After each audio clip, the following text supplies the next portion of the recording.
My wife recently passed her driving test. Applause, cheers. I am very happy. I'm free. Freedom. I'm free from having to give lifts and being the only person that drives in the house.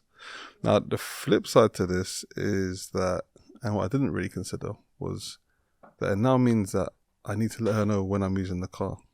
And so that's kind of like a new dynamic for me getting used to, this idea that the car isn't just mine to use as and when I see fit. I do need to consider, does she want to go somewhere? Does she have things to do? Are things happening in her world that she might need the car for? And so at the moment I don't use the car that much. I use it maybe 1 or 2 days a week when I drive to work, because sometimes I'm a bit lazy like that, even though the work isn't that far away. I'll cycle in summer. I tell myself I'll cycle in summer. But because we now both drive, and obviously there's that new driver kind of excitement where you want to drive everywhere, and so I need to be more mindful of that. So that's kind of an interesting thing. But what I want to talk a little bit about was the driving test. Now, I passed my test a long time ago, over 10 years ago. Well over 10 years ago. Well over 10 years ago. But what I want to talk about was the preparation for the driving test. And so hopefully she won't mind me saying this, but it wasn't her first time taking the driving test. Let's just put it that way. But yeah, one of the things that I did was to sort of do driving lessons with her to try and help her. And man, was that an experience. It was definitely more of a labor of love. But I realized that being a driving instructor is definitely a different skill set. And obviously I've known this, you need to know how to teach. But what I realized is that sometimes the way people learn isn't necessarily the way you want to teach. And the way I was taught was quite a hard and rigid kind of way, and that worked for me. My driving instructor used to often tell me, if you do that on your test, you're gonna fail. And for me, that was motivation to make sure I didn't do it on my test, and that I made the effort to be aware of that when it came to my driving test. I passed first time. I don't say that as a badge of honor, because I think I barely passed. I think I was 2 minors away from failing, but I didn't care because I passed, and that's what I was happy about. But my wife passed with only 2 minors. So I'd like to think I have something to do with that. But yeah, just that process of doing driving lessons with people is not an easy thing, especially with your wife, and you've got obviously marriage dynamics that exist, but then also me trying to apply sort of just my way of teaching dynamics, and it made it a challenging experience, shall we say. So she was still doing driving lessons at the same time, because I felt that made more sense. I'm not prepared to help her pass in terms of the things that I know about driving and the way that I've adapted to driving. I know that the way that I drive on a day-to-day basis probably wouldn't allow you to pass your driving test, even though I think I probably could pass the test if I did it again.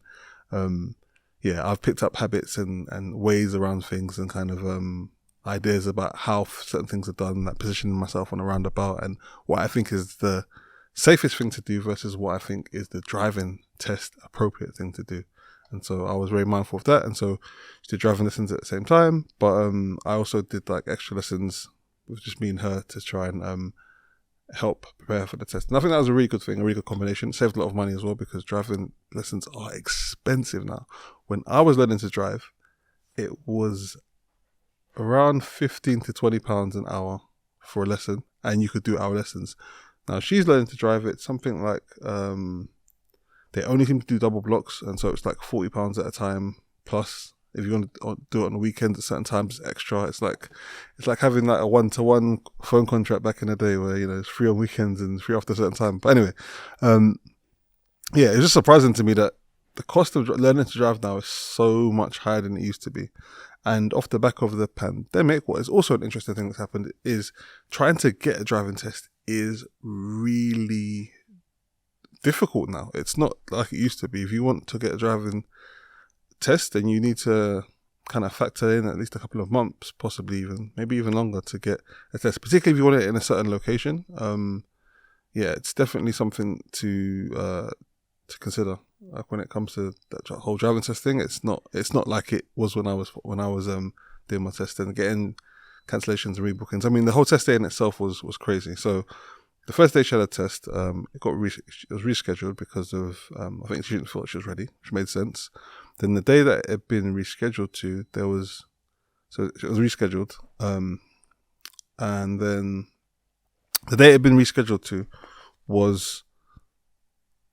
there was some sort of, I think there was industrial action. I think that's what it was. There was industrial action. And so the test was automatically rescheduled for, I think, the following week.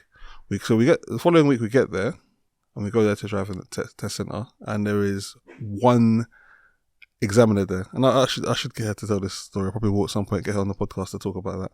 But there's one examiner at the driving center. And so we're both there at the same time. There's us and there's like 2 other groups of people. And so, okay, well, it's one driving instructor. And he brings out a piece of paper, a little post-it. On the post-it note, he's written a number for us to call. And so what's basically happened is that the driving test was cancelled, but we didn't receive any messages. And if you try to book a driving test, what you'll find is the process you have to go through where they tell us, don't contact us, we'll contact you if anything changes. But in this case, they hadn't contacted us. And then there was a whole lot of calls that we had to do, a whole lot of back and forth. If you tried to call through to the driving test people about your appointment, there was no one to speak to. So what my wife did, which was quite clever, is she called the theory test people. Someone picked up, and then she got rerouted to where she needed to go. So anyway, after sort of loads of back and forth, ended up getting the test rescheduled for, I think it was that was a Friday. It was the following Monday, which was a bank holiday, which was kind of fortunate in some ways. But it was just a really stressful time because she's obviously prepared for the test. I'm thinking, yeah, she's got the test. I've already bought like a congratulations, you've passed the card, just positive belief and having faith in her ability to pass.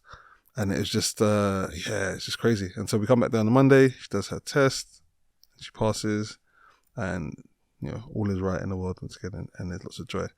One of the things about passing, which I think is really interesting though, is that, so you do this preparation for your driving test.